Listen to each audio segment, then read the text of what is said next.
You know what's terrible?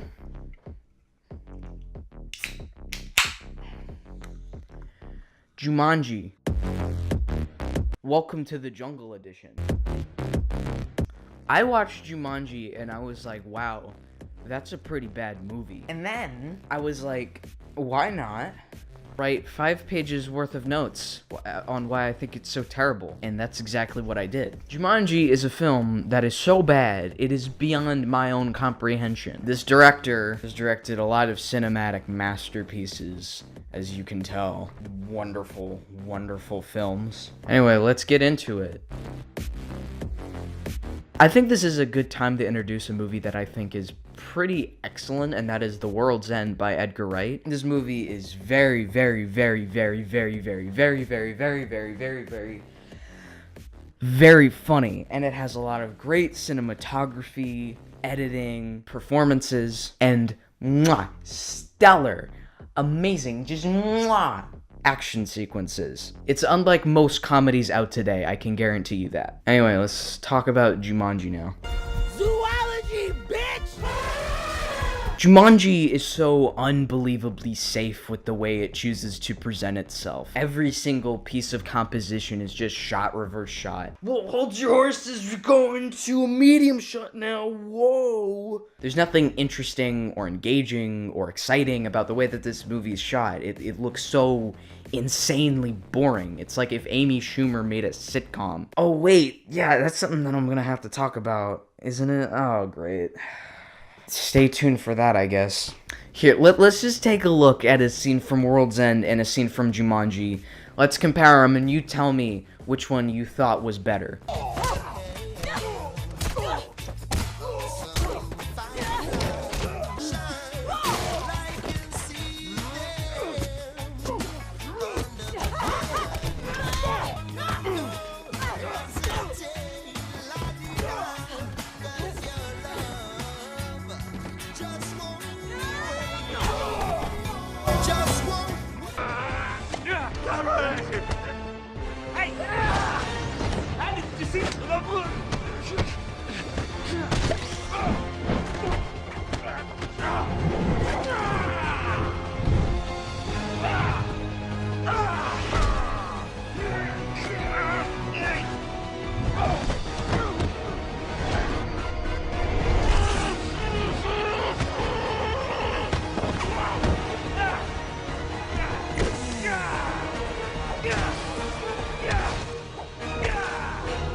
Have you decided?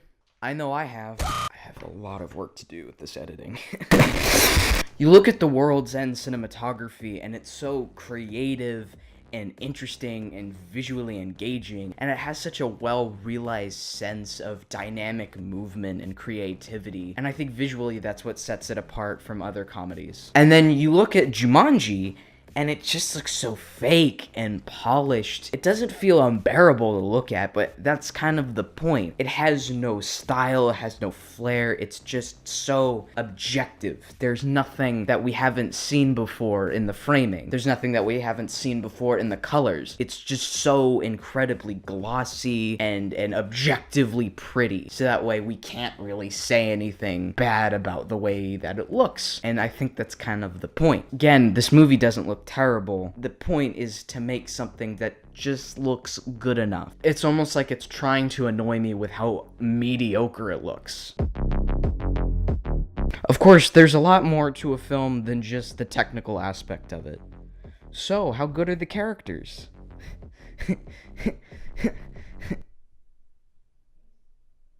They're terrible. They're awful. How can you be so unself-aware about the way you write your characters? It's insane. Everyone in this movie is so cookie-cutter and boring and have the most shallow motivations. Their arcs are so sappy and dumb and predictable, and instead of doing something fun and interesting and innovative with their conflicts and with their characters, they just make up the most generic by-the-books arcs for them to execute. They don't really play off of all the generic stereotypes and tropes that the characters present. They just go ahead with the most basic, mind-bogglingly terrible characters and pretend as if they're the most creative and innovative things to be shown on the silver screen. So let's go through the characters one by one and see how good they are. There's Nat Wolff's character, who's like the nerd kid, but he turns into The Rock, and so, you know, conflict, but they never actually go anywhere or do anything with the conflict, so it's basically pointless. Then you got the redhead chick, who's nothing more than just angsty nostalgia bait for the Breakfast Club, because, you know, money. And you got the big black dude who turns into Kevin Hart, and, you know, conflict because he's tall, and then when he goes to Jumanji Land, he's, like, small, so, you know, it's funny. Then you got the copy and paste Disney Channel bully white girl who serves absolutely zero purpose to the story, who turns into Jack Black, who, as we all know, serves zero purpose to the story. Why be creative with the way that you design your storytelling when you can just Control-C, Control-V movies from the 80s and 90s, and then boom, nostalgia and money and paychecks. So, like, why be creative, you know? It's too much work. If you thought the characters were bad, you should take a look at the way that they decide to write their comedy. It's insanely terrible. There's no comedic timing or anything that could resemble anything professional in the writing. The directors and writers' idea of comedy is characters say funny, audience laugh, get paid. And that's just not the way comedy is supposed to work at all. But apparently, it's the way money gets made. Ugh. Every time a joke comes up, there's no build, there's no suspense, there's no story, there's no context. It's all just a baseless punchline, and then we are supposed to laugh because punchline. There was one good joke towards the end of the film that was a callback to something that happened earlier, and I did enjoy that, but it was mainly because of Kevin Hart's delivery.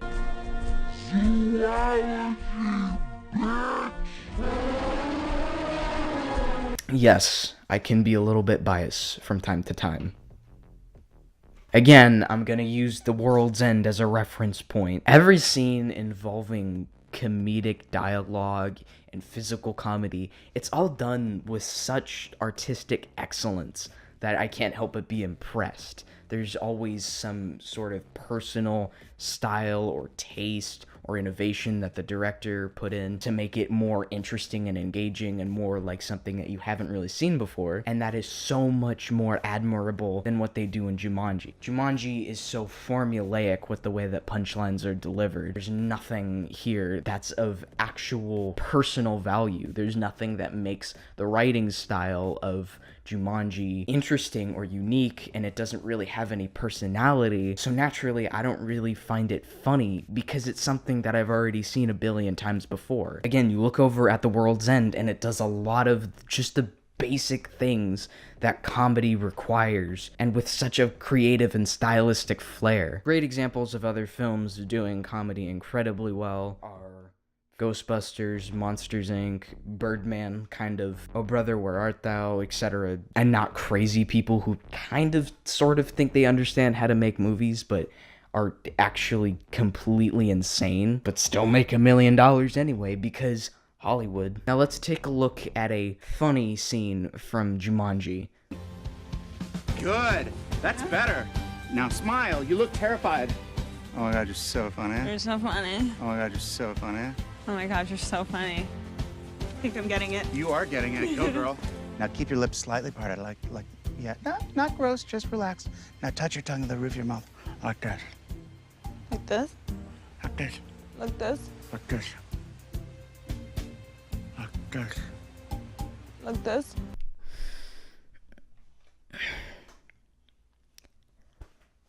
Where is the joke? Where's the joke? Where's the punchline? Where's the build-up? Where's the pacing? There's none of that here. It's not hard. It's not hard.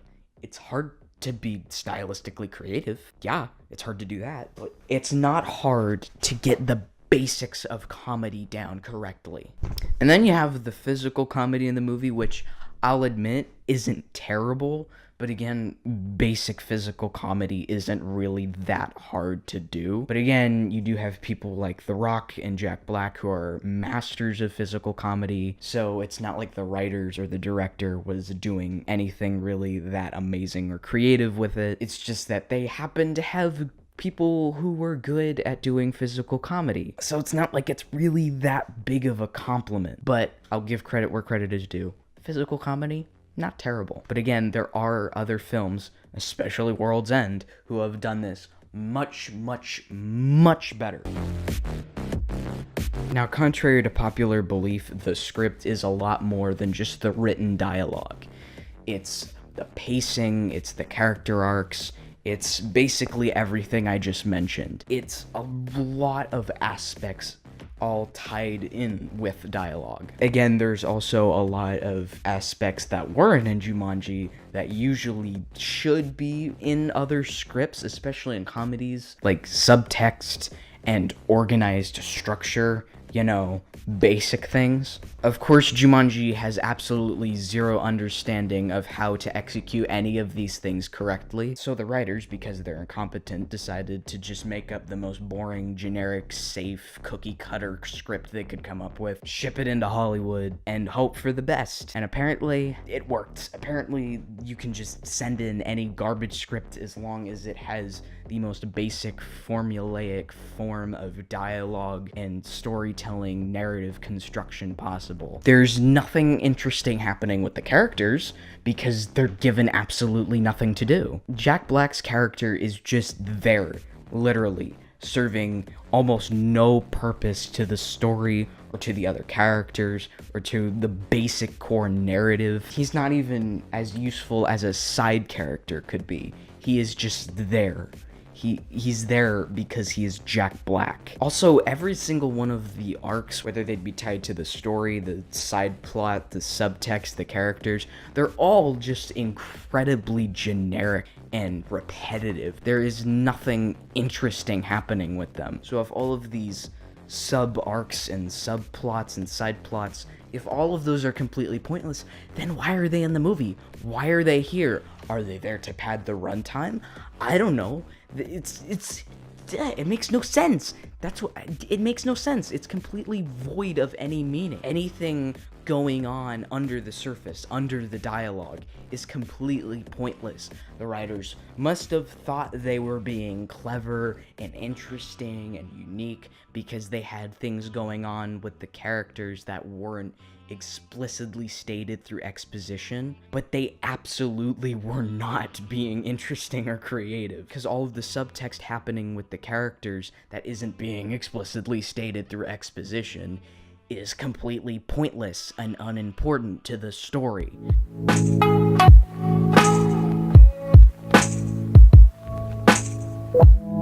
What is the purpose of Jumanji other than to make money? Why should I watch this above a film that is smart, interesting, funny, and much more thought-provoking than this one? What makes this film special? Those are questions I like to ask when I'm personally critiquing a film. Other than making boatloads of cash, Jumanji doesn't really have a true artistic purpose, which to me is pretty sad.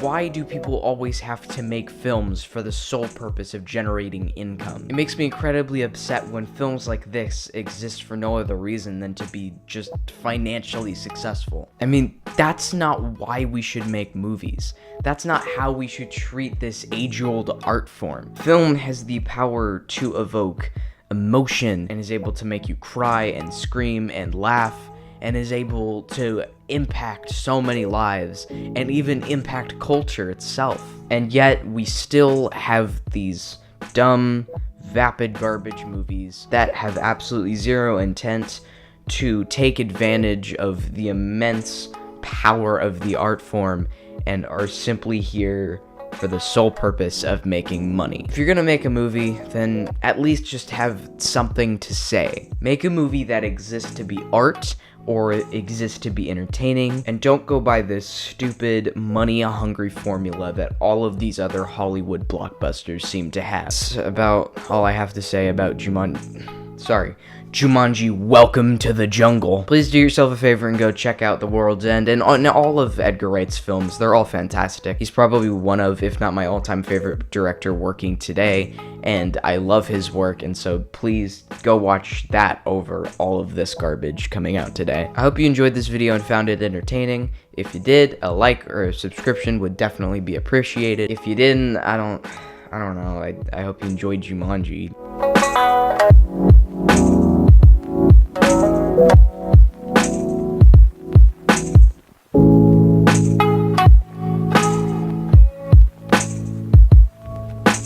You